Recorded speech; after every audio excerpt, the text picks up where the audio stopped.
నీ తర్వాతే దేవా నాకు ఏదైనా, నేను ఏ స్థితిలో ఉన్న నన్ను ప్రేమించావు. నీలాంటి ప్రేమను ఇలాలోని చూడలేదయ్యా.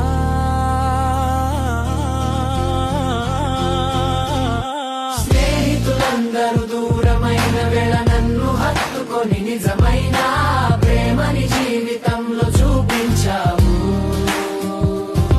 నా రోజువారీ ప్రయాణంలో తోడుగా ఉండి సాతాను పెట్టి కీడుల నుండి తప్పించి నాకు విజయమనిచ్చావు.